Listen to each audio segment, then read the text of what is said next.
Rangers, the drama is non-stop at Ibrox. Chris Sutton is rattled by a major boardroom decision. Mark Hateley is calling for a stunning Steven Gerrard return, and with new owners incoming, there's talk of a bold managerial move, drawing comparisons to Ange Postecoglou. But is that really the answer? And what about Igamane? Reports claim he's losing enjoyment at Ibrox. Could Rangers actually risk losing him? Stick around, because we are the people. Chris Sutton, never one to miss an opportunity to have a dig at Rangers, has expressed his so-called shock at Barry Ferguson's appointment. But let's be honest, his surprise has more to do with his own bias than any real concern for the club. The man who has spent his career downplaying everything Ibrox-related now acts stunned by the board's decision, yet appointing a Rangers legend who understands the club inside out is hardly a radical move. And let's not forget, Ferguson knows what it takes to win at Ibrox, something Sutton can't relate to.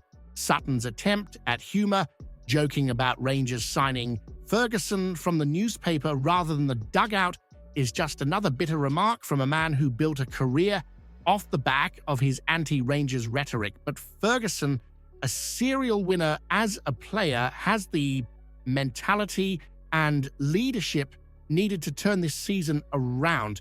Now, the focus shifts to Motherwell at Ibrox before an electrifying showdown against Jose Mourinho in Istanbul. A baptism of fire? Absolutely. But that's the kind of challenge that makes a Rangers manager. With Europa League hopes still alive and an old firm clash looming, Ferguson has the opportunity to stamp his authority early. Did the Rangers board make a bold, inspired decision by appointing Ferguson?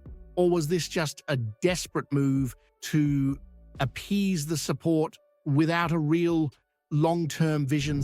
Steven Gerrard back at Ibrox. Now that's a conversation that's bound to split opinion.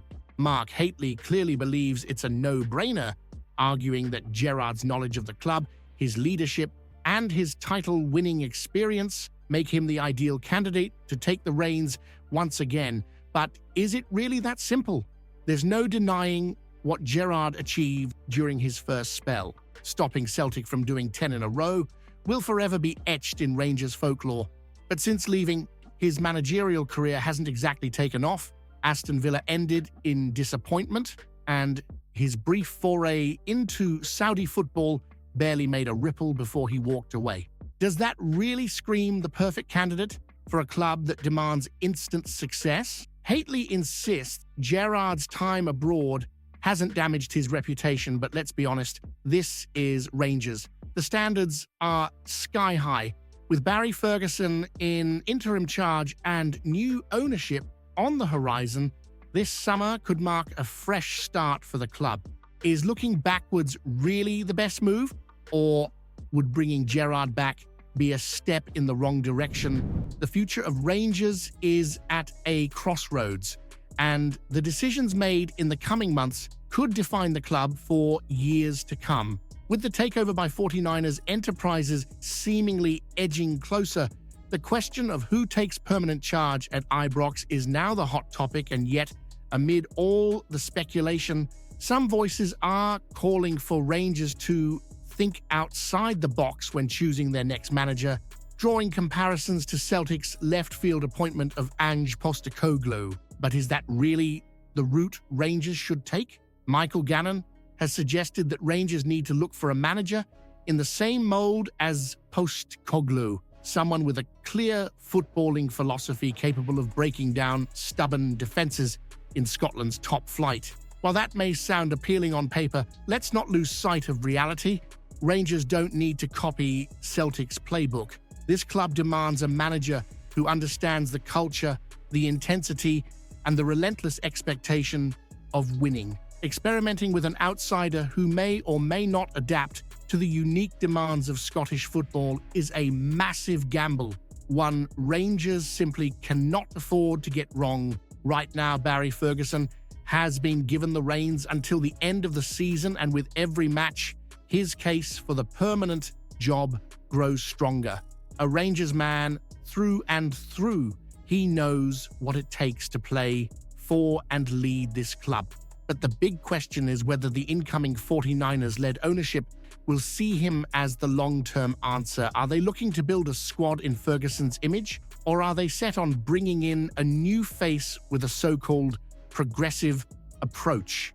With the Premiership title slipping further away, the importance of this managerial decision cannot be overstated. The next boss must be someone who can not only rebuild Rangers domestically, but also lead the club forward in European competition. That requires a figure who commands respect, understands the pressure of Ibrox, and has the tactical acumen to deliver results. So, is it time for Rangers to put faith in a club legend like Barry Ferguson, or should the board roll the dice on an unknown quantity with no previous experience of the Scottish game? Is a radical new direction the answer, or would that simply be an unnecessary risk when the club needs stability and leadership more than ever? Hamza Igamane might be going through a dry spell, but let's not pretend that a short dip in form means he's suddenly losing enjoyment at Ibrox. The Moroccan has been a revelation this season, proving to be one of the smartest signings Rangers have made in recent years. 13 goals in 30 games, including a strike against Tottenham in the Europa League, is no small feat for a 22-year-old adapting to a new league. Yes, he's gone 8 games without a goal involvement, but let's put that into context. This Rangers side has been in turmoil, with managerial uncertainty and inconsistent performances affecting the entire squad. Derek Ferguson is spot on. At one point, Igamane was carrying more than his fair share of the burden. No wonder his performances have dipped slightly. But does that mean he's unhappy? Or is this just the natural ebb and flow of a young talent still learning the game?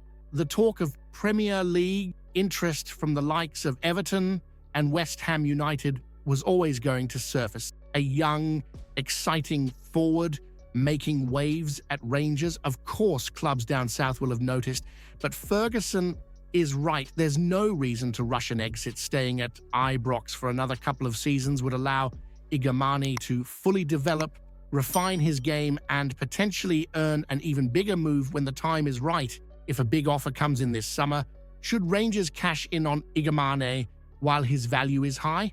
Or would selling him too soon be another case of failing to build a proper foundation for long-term success? While Bojan Miovski struggles to make an impact in Spain, Rangers have no such worries when it comes to firepower. Up front, his move from Aberdeen to Girona was supposed to be the next big step in his career, but with just 4 goals in 20 appearances, it's starting to look more like a misstep than a masterstroke. The Macedonia international was once tipped for a move to Ibrox, and given his form in Scotland, you could see why.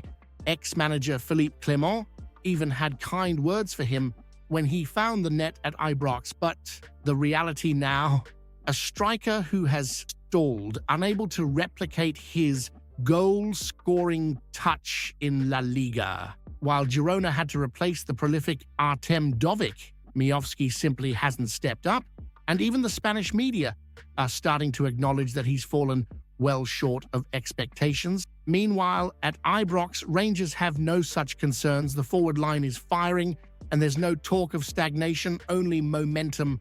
The big question is, did Miovski make a mistake choosing Girona over Rangers, or was he never cut out for the step up in the first place? Comment below what you think about the news. Don't forget to leave a like on the video to help me out.